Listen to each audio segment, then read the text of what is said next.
Bien, je demande à M. Édouard Frisch de bien vouloir venir exposer son programme devant l'Assemblée. Pardon. Vous disposez, comme les autres candidats, de 45 minutes. Merci.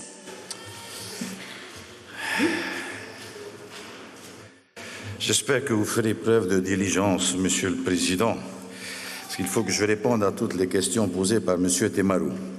Monsieur le Président de l'Assemblée, Mesdames et Messieurs les députés, Mesdames et Messieurs les sénateurs, Monsieur le secrétaire général représentant le haut-commissaire, Mesdames et Messieurs les représentants, Mesdames et Messieurs les maires des Marquises et des Australes, Mesdames et Messieurs les maires des Tuamotu-Gambier, des îles sous le vent, Messieurs les maires des îles du Vent, Amiral, Mesdames et Messieurs les responsables des confessions religieuses, Mesdames et Messieurs les responsables des administrations de l'État, Mesdames et Messieurs les responsables des administrations de la Polynésie française, Madame la secrétaire générale, Mesdames et Messieurs de la presse, Mesdames et Messieurs du public, chers amis téléspectateurs et internautes, chers amis.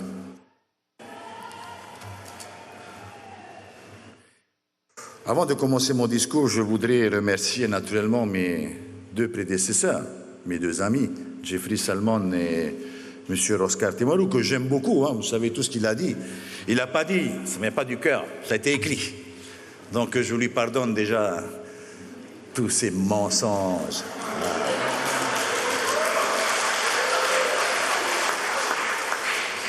Toute cette haine. Il y a de la haine. Il y a de la haine, il y a de la haine. Il y a de la haine envers nous, parce que nous sommes des autonomistes. Parce que nous sommes des autonomistes, c'est la haine contre la France. Ça devient des propos racistes même. Et ça, je ne peux pas tolérer. Mais je vous aime quand même, M. Temarou. Pas celui qui a écrit votre discours, c'est un méchant.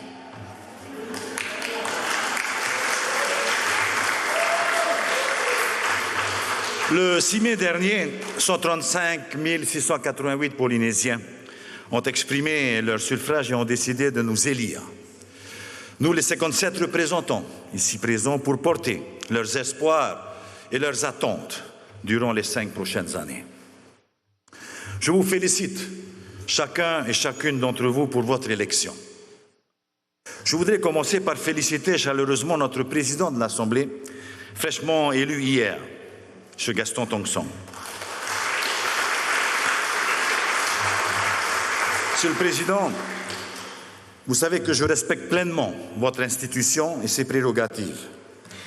L'Assemblée doit pleinement assumer son rôle législatif, base sur laquelle s'organise notre société et la vie des citoyens. Ce rôle est capital. Il est capital car les lois votées au sein de cet hémicycle doivent améliorer, doivent simplifier et dynamiser la vie des Polynésiens. J'y accorde donc une grande importance parce que c'est l'un des axes majeurs de notre programme de mandature. J'y reviendrai un peu plus tard. Permettez-moi que j'adresse mes salutations particulières et amicales à tous nos maires qui nous ont apporté leur soutien et les autres pour le bon déroulement de notre scrutin. Je voudrais saluer les deux groupes de l'opposition. En démocratie, une opposition est indispensable, d'autant plus indispensable qu'elle s'inscrit dans une logique constructive. Je formule le vœu que nous pourrons tenir des débats politiques et non systématiquement politiciens dans cet hémicycle. Et je voudrais enfin tout particulièrement saluer avec émotion mes 37 collègues élus de la liste Tapurahu Iratira avec qui nous avons mené une brillante campagne. Merci du fond du cœur pour votre implication sur le terrain et votre courage. Merci d'avoir mené une campagne propre, malgré les accusations gratuites, les mensonges, les diffamations proférées par certains de nos adversaires. Même au soir du premier tour, puis du second tour, j'ai encore entendu la litanie des qualificatifs, mais alors gratuites naturellement, à mon encontre, que j'étais un incapable, que j'étais un incompétent, que je n'avais rien dans le pantalon. Ben pourquoi pas, bien sûr. Houpé, ce monsieur a vidé les caisses du pays. La défaite ne peut pas justifier de tels écarts de langage. Je m'inscris à l'encontre de ce type de comportement. Ce ne fut pas une campagne facile pour tout le monde, bien sûr. Ce ne fut pas non plus une campagne d'idées. D'un côté, on fustigeait les corrompus et on promettait de tout régler grâce à l'ONU et à l'indépendance. De l'autre, on promettait de tout régler, le chômage, la pauvreté, avec des vieilles recettes, beaucoup de démagogie et naturellement 500 milliards à la clé. Concernant l'ONU, profitez pour répondre à mon ami Oscar Temaru, permettez-moi de faire une petite parenthèse. Si l'on regarde aujourd'hui, si l'on regarde le bilan de la réinscription depuis 2013 de la Polynésie sur la liste des pays à décoloniser, quelle plus-value a apporté cette opération pour notre pays? Rien. Rien. Rien du tout. Même en janvier 2017, à la suite des intempéries qui ont causé de graves dégâts, y compris à FAA, l'ONU, pourtant préoccupée par le réchauffement climatique, nous a totalement ignorés. Et FAA y compris. C'est du n'importe quoi. C'est du n'importe quoi. Monsieur Temaru, je ne demanderai pas. C'est du n'importe quoi. Respectez-moi. C'est du n'importe quoi. Respectez-moi. Arrêtez de raconter n'importe quoi. Hein? Arrêtez de raconter Monsieur Temaru, je ne demanderai pas la désinscription de la Polynésie française. C'est eux-mêmes qui le feront. C'est eux-mêmes qui le feront. Bien sûr, et vous le savez très bien.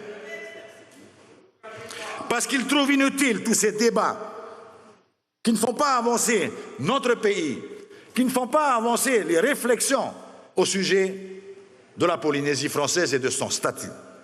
Tout ce qui se passe aujourd'hui, c'est que vous utilisez, drapeau, vous utilisez l'ONU à des fins politiques. Et ça, ce n'est pas admis de l'ONU. Vous verrez. Mais je vous promets, je ne demanderai jamais la désinscription. Parce que moi comme vous, Monsieur Temaru, moi comme vous, je respecte l'ONU.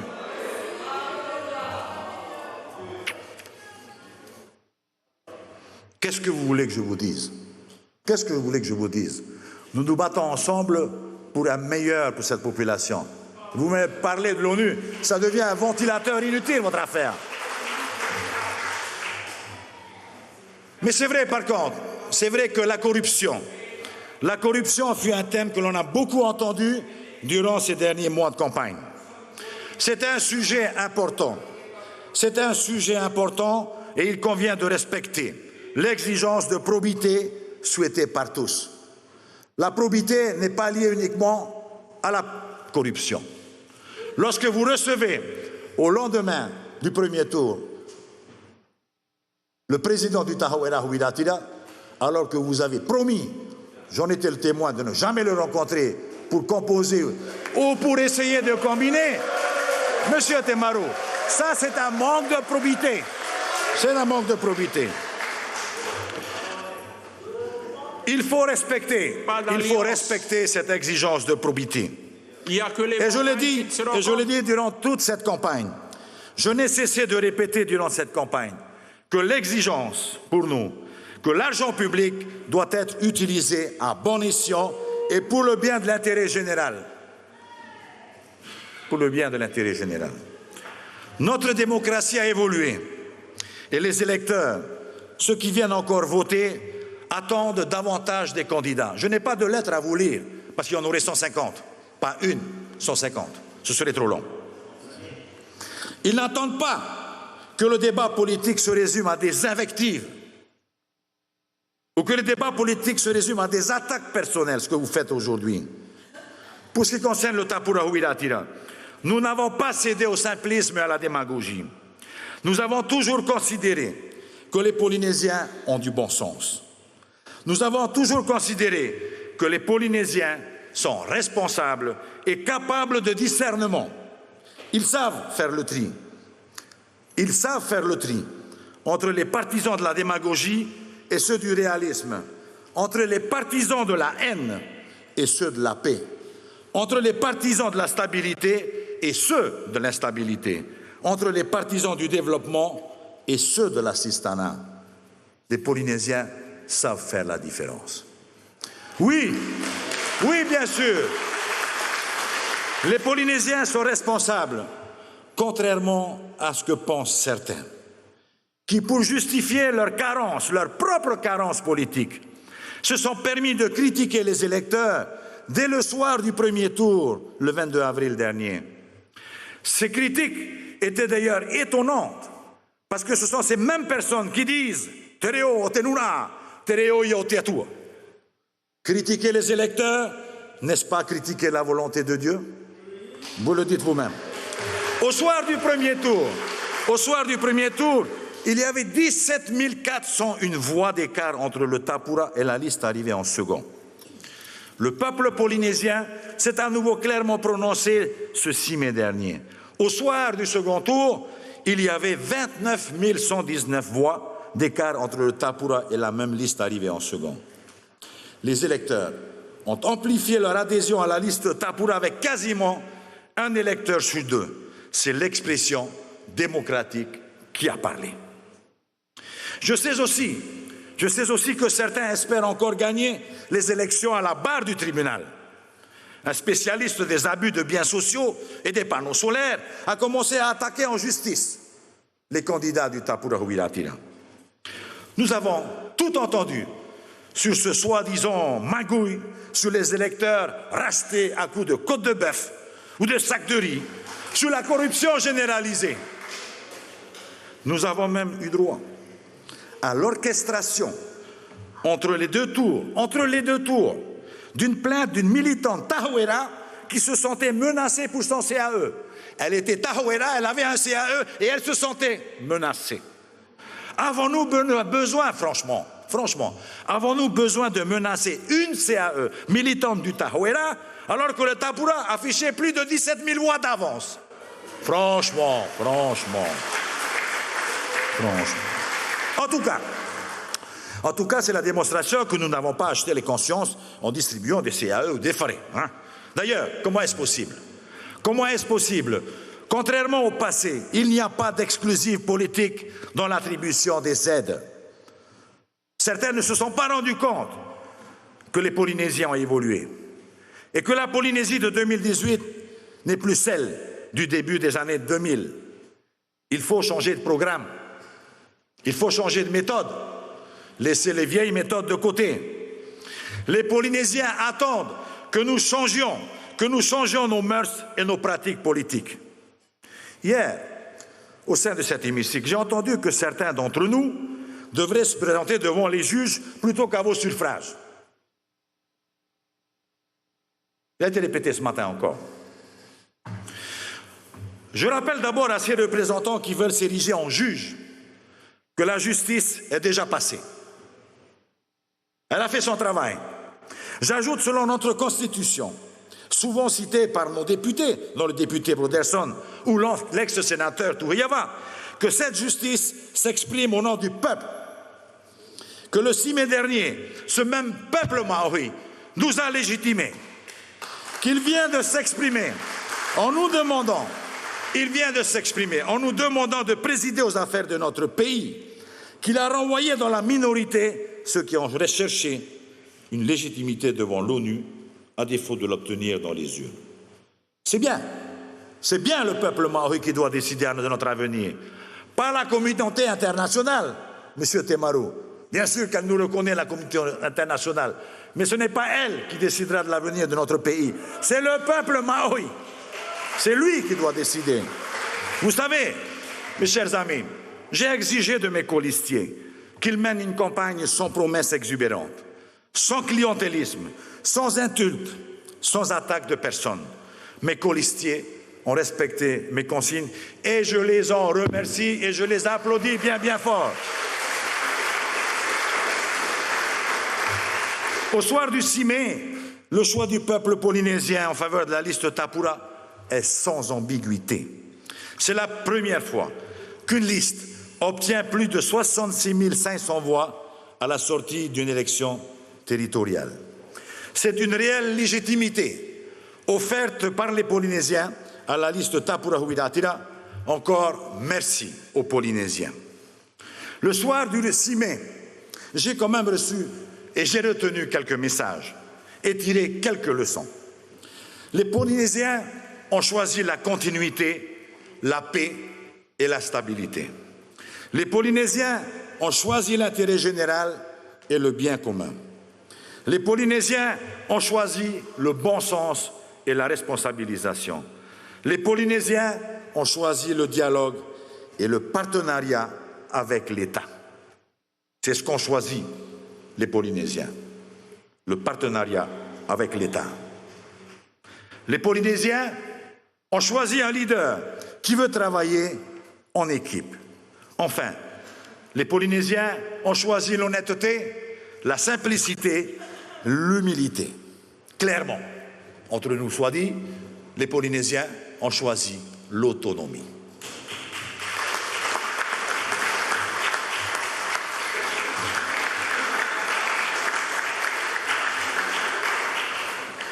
Ces choix sont des valeurs que j'ai déjà faites miennes et elles guident mon action et mes décisions. Pour notre part, le Tapura a présenté un programme complet et consistant pour cette mandature.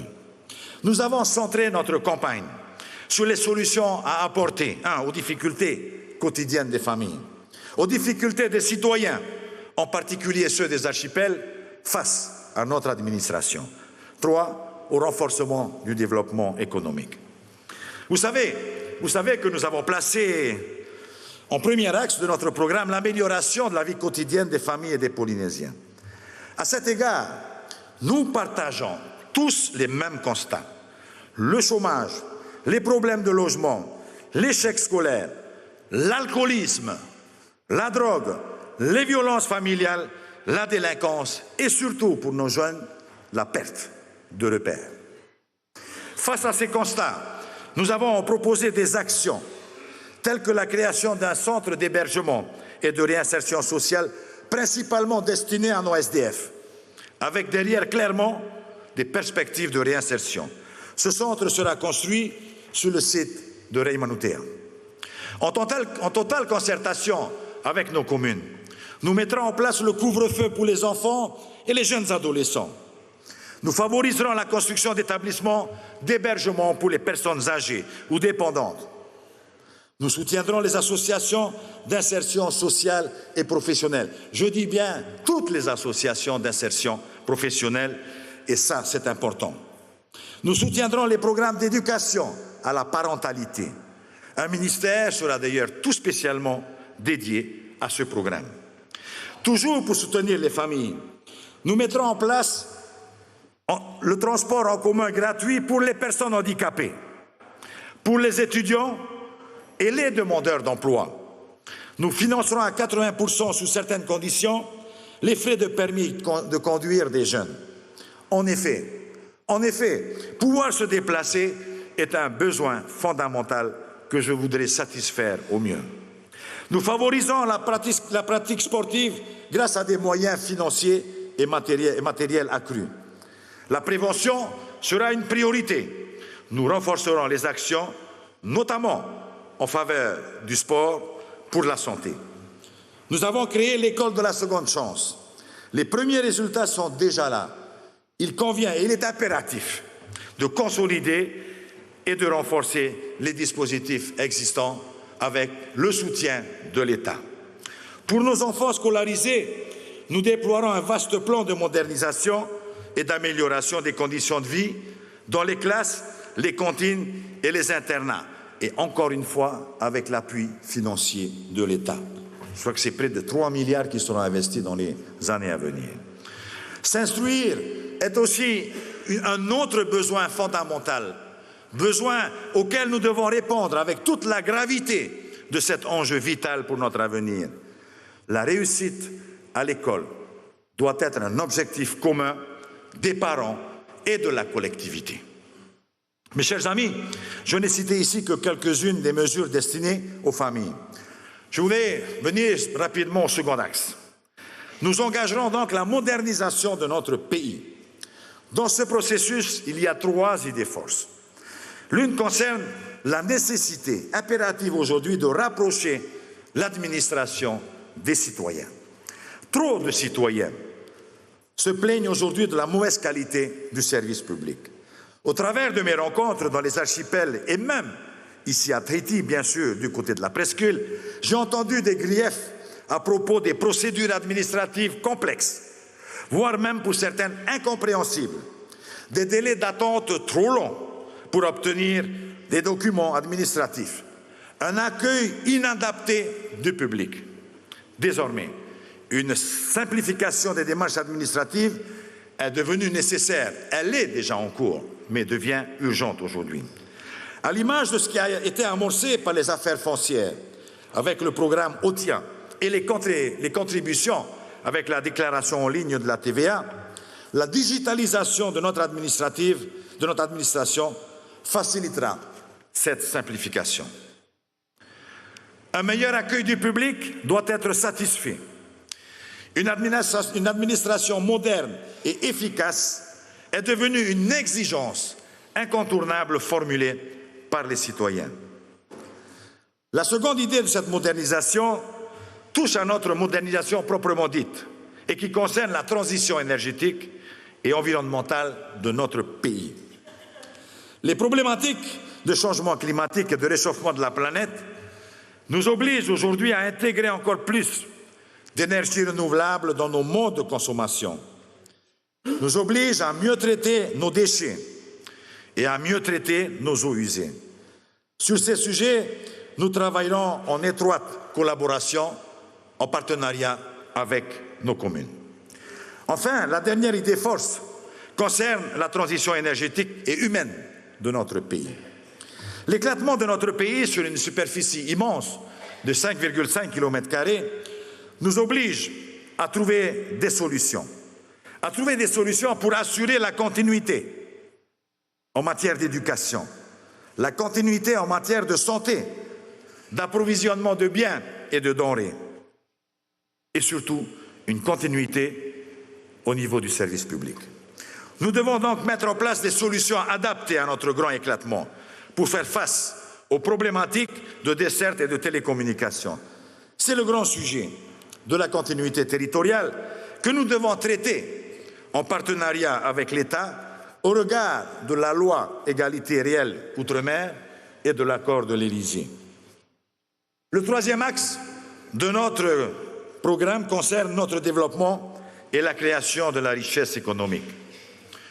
Notre pays possède des atouts. Notre pays possède des atouts importants, des atouts naturels et uniques.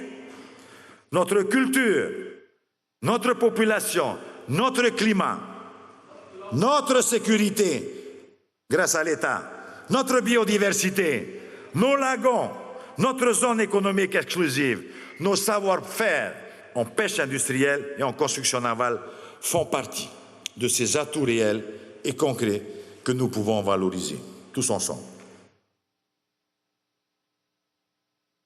Ces atouts vont nous permettre de fonder notre création de richesses sur le tourisme et l'économie bleue.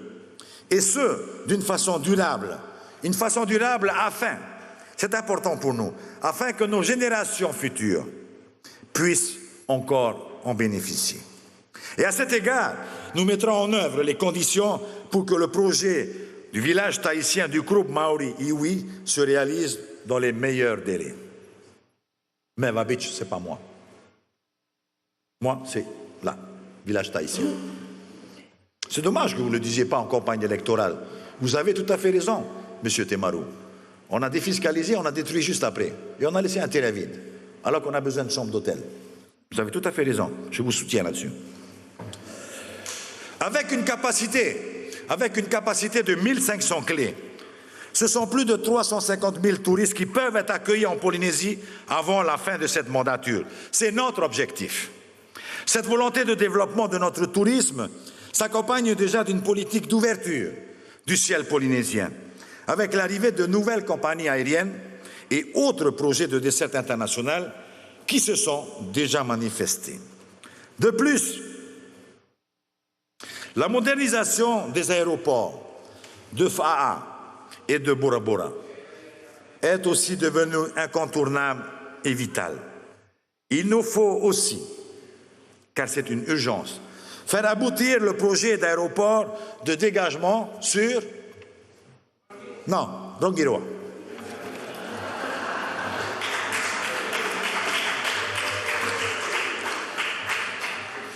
Bien sûr que je suis comme vous, j'ai un faible pour les marquises. Mais je ne peux pas aller construire un aéroport international à Nukuhiva, alors que la desserte de Uahuka et de Uapo reste encore en desserte restreinte. L'aéroport de Uapo, c'est pratiquement une dizaine de milliards d'investissements. Donc, j'estime en tous les cas, au niveau de mes priorités, qu'il est plus important de transformer Bora Bora et surtout Rongiroa en aéroport de dégagement. Et puis, si vous êtes encore là, et si on travaille ensemble, on fera ensemble Nukuhiva, terre déserte. Alors, naturellement, l'ensemble de ces projets fera rapidement l'objet de discussions avec les autorités de l'État, avec le lancement prochain de l'appel d'offres qui désignera le futur concessionnaire des aéroports d'État. D'autres actions d'accompagnement touchant la culture, les visas touristiques, la légalisation des locations de type Airbnb, etc., sont aussi prévues. J'attacherai également une importance particulière au développement de la petite hôtellerie. Pour le développement de l'économie bleue, nous sommes très heureux de l'arrivée en cette fin de mois du président de Tahiti Nui Ocean Food, M. Wong Chen, qui devrait donc donner un coup d'accélérateur au chantier de la ferme aquacole de Hao.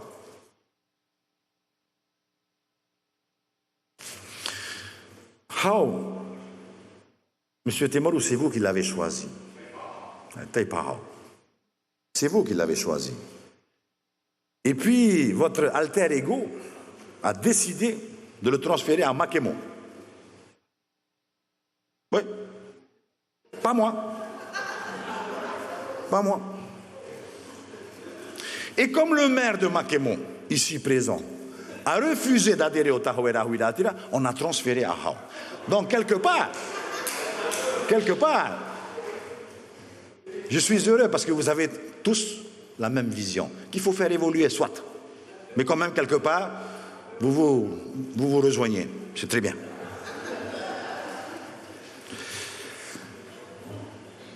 Les travaux de terrassement ont bien avancé. Tahiti Nui Ocean Food devrait rapidement maintenant lancer la construction des bâtiments techniques du projet, et en particulier ceux qui sont utiles à l'écloserie. Pour l'économie de la mer, c'est également la multiplication des points d'escale. La multiplication des points d'escale pour navires de croisière et yachts de luxe à Tahiti et dans les archipels qui feront l'objet de nos préoccupations dans les mois à venir. Il y a toutes les potentialités aussi, je ne veux pas l'oublier, issues des biotechnologies et des ressources minérales océaniques pour lesquelles nous accorderons un intérêt certain sur ces filières d'avenir. À cet égard, je voudrais aussi rappeler à l'Assemblée que les compétences de domanialité de la Polynésie française lui permettent d'explorer, d'exploiter et de valoriser toutes les ressources de la zone économique exclusive. Contrairement à ce qui vient d'être dit. Aussi, ayant ces compétences, et avec la présence sur notre pays de centres de recherche, d'unités de recherche telles que celle de l'URD, celle du CRIOP, de l'Université de la Polynésie, de Berkeley, et très prochainement de l'Université de l'Océan de Shanghai, je formule le vœu que les connaissances acquises pourront être valorisées au bénéfice de nos Polynésiens. Et enfin, nous accorderons également un vif intérêt en faveur de l'économie verte, parmi lesquelles figurent les filières de production à partir du coco et de la vanille.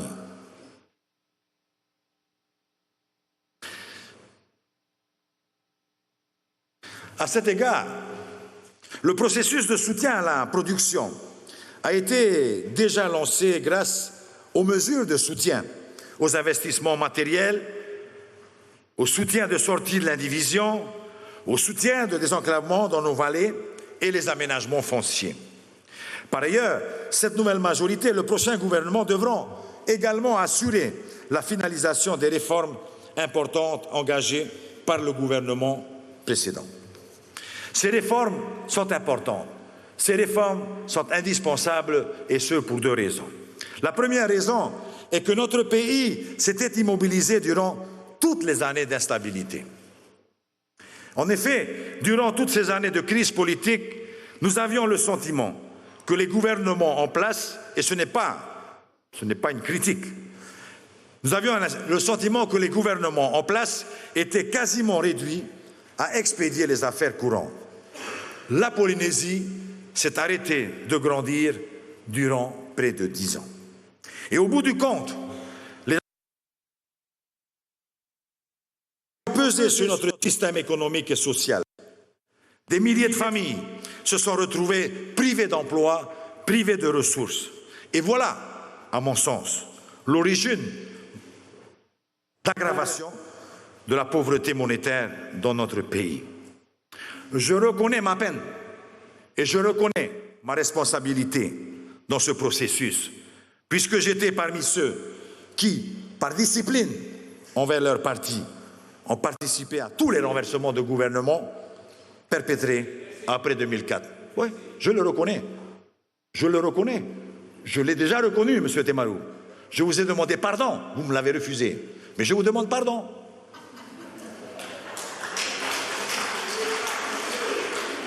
Vous allez être autonomiste bientôt.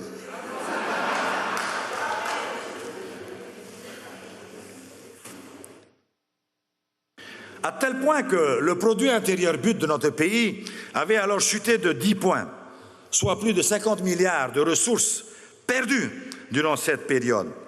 Il fallait donc réagir, il nous faut encore réagir, réformer et repartir à la conquête du terrain perdu. La seconde raison de ces réformes est que le monde a évolué et que le monde évolue vite. Face aux diverses menaces provenant du changement climatique, du terrorisme, de la crise économique, de la crise financière américaine, des conflits au Moyen-Orient, le monde s'est retrouvé devant une obligation de changer et de lutter contre ces nouvelles menaces. Nous aussi en Polynésie, nous sommes liés au destin du monde. Nous sommes connectés et impactés par ces grands courants qui aujourd'hui agitent ce monde. Sur la transition énergétique, nous sommes pleinement concernés et impliqués. Face aux crises financières subies par telle ou telle partie du monde, nous cherchons à renforcer notre autonomie économique et énergétique afin de réduire notre dépendance vis-à-vis de l'extérieur. Depuis 3 ans, nous avons commencé à lancer ce processus de réforme. Nous avons lancé la mise en place de plusieurs schémas directeurs dans les secteurs de la santé, du tourisme, des transports interinsulaires, de l'éducation, de la permaculture, de la pêche. Nous avons lancé des schémas directeurs de l'indivision, du tribunal foncier, de la transition énergétique, de l'environnement et du plan numérique. Les chantiers sont vastes. Vous voyez que cela fait beaucoup de chantiers parce qu'ils sont indispensables. Bien sûr, parmi les réformes urgentes que nous devons relever, il y a cette fameuse protection sociale généralisée. Nous sommes tous conscients que sans réforme, c'est la faillite de la caisse de retraite d'ici 2 ans. Je ne vais pas ici, naturellement, m'attarder sur les causes et les responsables de cette défaillance. Je me suis investi depuis 3 ans à proposer une solution pour le dialogue et la concertation. Mais je regrette tout de même que certains se soient servis de ce dossier d'une manière politicienne pour retarder la réforme et l'utiliser comme tremplin pour être élus.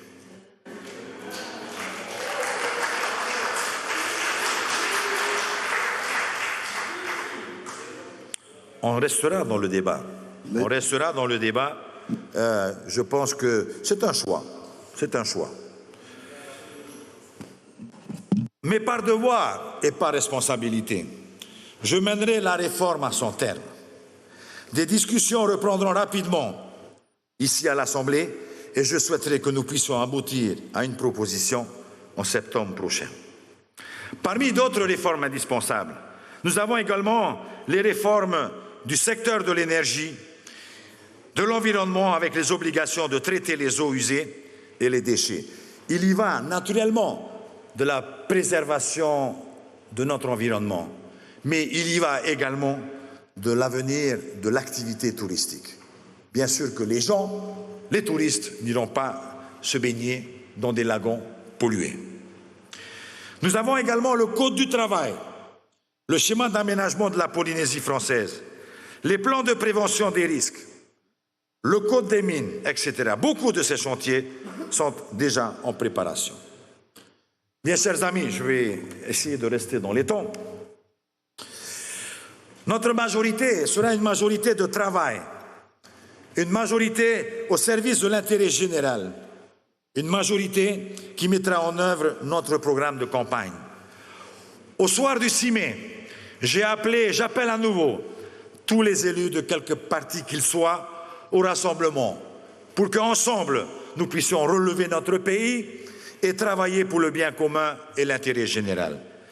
Cette collaboration n'est pas incompatible avec ceux qui ont une vision institutionnelle souverainiste, comme on le sait, bien différente de la nôtre. Travailler pour le bien-être quotidien de nos concitoyens est un élan qui devrait malgré tout pouvoir nous rapprocher. Attention, attention, ne me faites pas dire ce que je n'ai pas dit. Je ne demande pas à tous les élus de l'Assemblée de rejoindre le Tapura. Non, et je n'en veux pas d'ailleurs. Je ne suis pas en train de soudoyer les élus de l'opposition. Je ne veux pas faire d'hégémonie politique, ce n'est pas mon genre. Je voulais simplement dire qu'aujourd'hui, au moment où nous parlons, la campagne est terminée. La campagne est terminée et qu'il faut baisser nos drapeaux respectifs pour nous consacrer aux problèmes des familles polynésiennes. Ce que je viens de dire, je l'ai fait durant ces 3 dernières années. J'ai notamment beaucoup soutenu les projets communaux. Quelles que soient les communes, j'ai soutenu les projets communaux de Fa'a, de Uturoa, de Mo, de Hivaoa, de Tahuata, de Tapuatea, alors que celle-ci était dans l'opposition.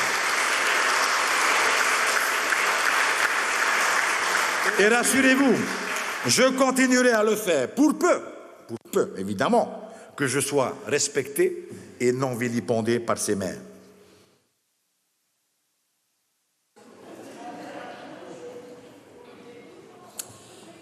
Sachez que c'est la gouvernance que je vous propose, c'est la gouvernance que je vous propose de continuer à prôner.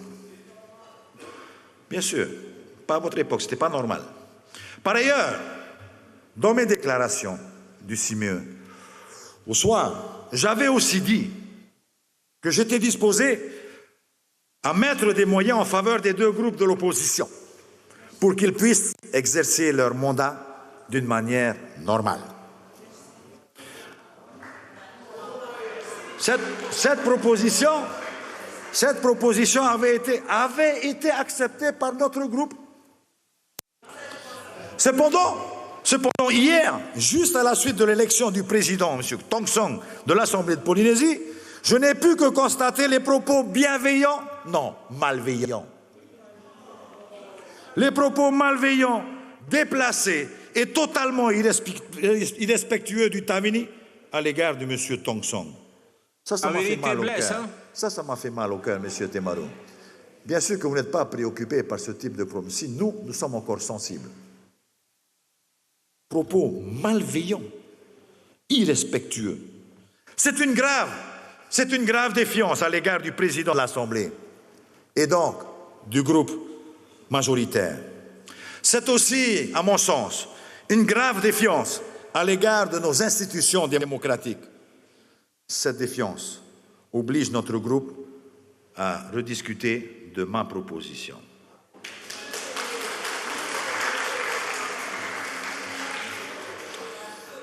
Mes chers amis, je suis prêt à continuer à conduire notre pays selon nos valeurs chrétiennes communes, de solidarité, d'humilité, de paix et du sens aigu du bien commun. Ça vient de la famille Richemont, cette éducation. Je serai le Polynésien, président de tous les Polynésiens. Je ne vais pas vous raconter que je suis né à la maternité de la rue des Poilus tahitiens. Et effectivement, on n'a jamais retrouvé. Je ne vais pas vous dire que j'ai fait du copra à Mahina, que j'ai fait du café et que j'ai fait beaucoup de choses à Mahina. Ce n'est pas ce qui intéresse le public. Ça n'intéresse personne. Mais je serai votre président. Je serai le président de tous les Polynésiens et surtout de tous les archipels.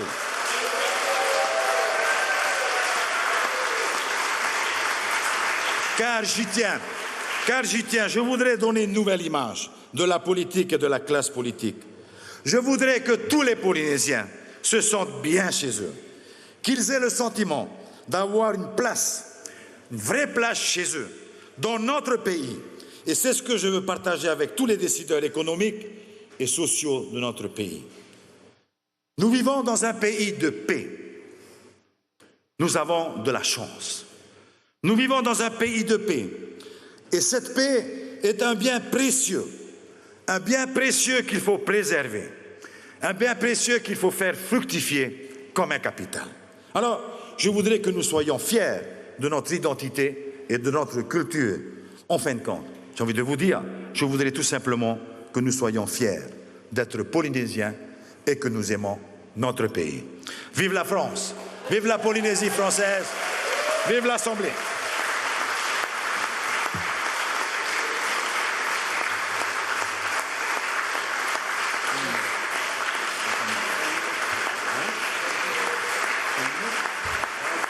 Voilà donc pour le discours d'Edouard Fritsch, candidat Tapula. Semir El-Ouardi, une analyse sur les trois discours qu'on vient d'entendre, très différents les uns des autres. Alors, oui. Peut-être un petit mot en tahitien d'abord. On retourne dans l'hémicycle. Merci. Je vais juste dire quelques mots en tahitien. On me dit que mon temps est pratiquement épuisé. Voilà. Je vais respecter le temps qui nous est donné.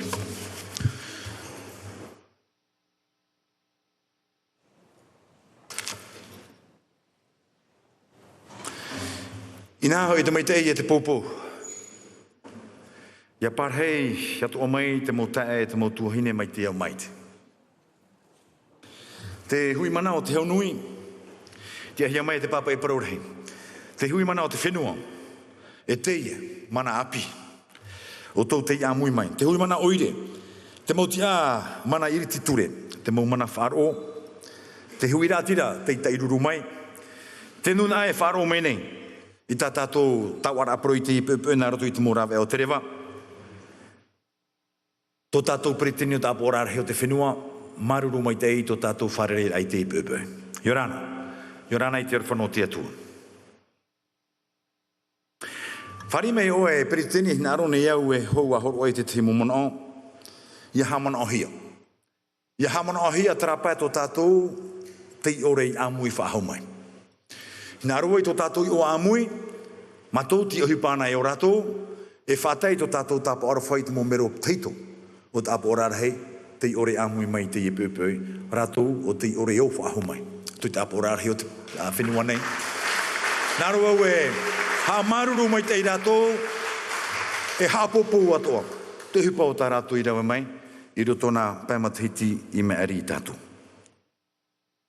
Te I awa me tā tātou e tomo atu nei awa me fuwharo. Roto I te orara a totiare o tō tātou whenua, roto I te orara a wharo. Mea hirua te mau hupa o teitu. Te mahana o te wheiara o hupa. Te mahana I mauai.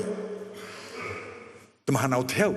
I mauai te piti o te tamarahi tamairahei o te wharerehia e tenuna o tēnei au. I te matahiti tau te niwa hanere au maha oru maonoa. Io toi te rora a whāro o mea hea tua te mo uhipa api o te tupu o ta tātou e whāhanahana nei te mo mateitia te tia whāhura au i etu. Te mo mahana harme nei, whahanahana tātou i te pene tōte. Tōna tono rā mai tōna varua. Hara mai haa maramara mai tātou horo i tātou i te. Ia tātou ia tui wahau te tei e te tei, ere? Ia vai rā tātou. I roto i te hau. I te awa me, te ia toi o tā tātou e rewe nei. Te whaapi rai te apora rei o te whenua. Tei me fōwha aroa tei. Mai tai pori tātou roto i tō mātou mō tere, roto i tō tātou mō wharerei rā. Te apora rei o te whenua. Te wahaiteri rei tua tapapahia e to'o e ora ai te nuna. E i une e whaotihia e to'o e parau. I une e whaotihia e te mea e iau. Iarawahia. Iaura noa tātou te nuna amahoi. I roto i te hau. E i roto i te maitai. Tei unei taua wahaira, tei e taua mahanara. Maiti mai mātou, i te peretini o tā pōrā hei, e maiti hia tō tātou peretini ana nei, arawe, no te ara te eita tātou uhipa. E te oa oa nei au, i te ia mo mata api, tei amuia tō mai, i te ia mahana rutu i te āpōrā hei o te whenua nei. No te mea tau te aturi rā, tō uti aturi rā. Ia whātei tei i tātou, i tā tātou tua tapapara, i tā tātou hi ora, i te ora apori te tere tui i whenua tō tātou. Atire tātou, te aware. Atire tātou i te whaino i te tei e te tei. Atire tātou i te pari. Pari te hauwharani. Pari ki tā hauera. Pari ki tā pura. Pari ki tā vini hui rātira. E hata mai te ia no amai no te ora au hui rātira. Zero. Ai ta hau e noa. Nō rira, o hina aroa ue, i rito i te e whaini ne rātā tātou no te e maitira. E imi te morawe ato, ia tau i ato a tātou i tā tātou hi ora. Ia tau i tātou i tara huru nou tō tātou. Nā te nou, i hawhiwhi nei te mo whātere rai rutu i te whenua tō tātou. Tara rahi a whātahuri rao te tupu. Mai te mataheiti piti tautini e mahara. Hara mai te mataheiti piti tautini hoi a huru maha. Piti. Te nou. Nou i te whātere ra. Nou i te mo moitei. I parauno e tātou e, ei tua ua hina arora e haere. Ia tāwini hia wau. Hina arora wau e haere, ei tāwini. Te tia turi nei au e mau. Mau tara mau parauri tō tātou whiruri rā. Tātou te maiti hia i te imahana. Tātou e amora i tara hopo ia. Tātou rei te era i te imahana i unei. E mata, e taria. E waha no te e nuna. Moromau. Warau tiuru ti ora. Warau tiuru. Wharoho nei tātou ta te tāwini. Wharoho nei tātou ta te tahawera. Wharoho me nei o tōu te umomona o. E ere te rira. Tau e tia turira e whahotu i te hupai unei. Tana mō porei parau hia. Rewere hei rutu i te mō parau. E whaatupura i te amahamha i rutu i mātou. E i tara o hinaro.